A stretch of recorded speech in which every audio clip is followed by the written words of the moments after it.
Hi,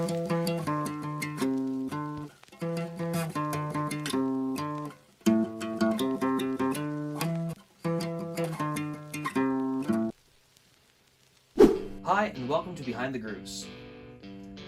A year ago today, if you had told me that the Beatles and the Rolling Stones would both be releasing new music in 2023, I would have said, okay, Grandpa, let's get you to bed. But, what the hell? We got new music from the Beatles and the Rolling Stones this year. Or last year. I gotta get used to that. And I happened to snag both of them on vinyl, and I'm gonna show them to you right now in a rare double review. I got Now and Then on a blue 45. If you don't know the story behind this, this was one of 3 songs that Paul McCartney, George Harrison, and Ringo Starr were working on during the anthology sessions in the mid to late 90s. But because the demo recording that Yoko Ono provided of John playing Now and Then on piano was so poor in terms of its quality, George Harrison wasn't that attached to it, and they decided to scrap it all together. But Paul and Ringo still vowed to finish it one day, and using AI technology to only separate John's vocals from the piano, they got it done. Okay, so I promise you, all 4 Beatles do appear on this. It is actually John singing. They only used AI to separate his voice from the piano. And then, I think I heard that this is a clock that Olivia Harrison, George Harrison's widow, had, and she said that this was a sign from George that it was okay to finish the song. So, yeah. There's something else inside of here. It's liner notes from John Harris.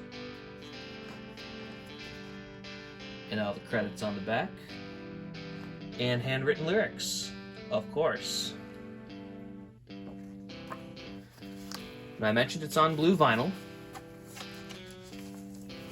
Light blue vinyl, anyway. So Now and Then is on Apple, the last Beatles song. And so it only makes sense to put the first Beatles song ever on the other side, right? Total sensory overload there, if you were not expecting a bright color. Love Me Do on Parlophone is on the other side. Who would have thunk it? Love Me Do is a B-side. Huh. So, we also had the Rolling Stones release new music this year, and it was a bit of a challenge for them because Hackney Diamonds, as seen here, is their first album since the passing of drummer Charlie Watts. So a challenge for fans as well. But they started the album, actually, when Charlie was alive, and then after he passed, that was when they decided to finish it. That was what motivated them. And Keith Richards even says that another Stones album is pretty much in the can. So Steve Jordan, who has been on tour with the Stones in Charlie's place, plays drums on the majority of the songs on here, excluding Mess It Up, which has Charlie, and Live by the Sword, which not only has Charlie, but original bassist Bill Wyman comes back. How crazy is that? The original rhythm section of the Rolling Stones reunited, and pretty much the last mostly OG lineup of the Stones song we're gonna get.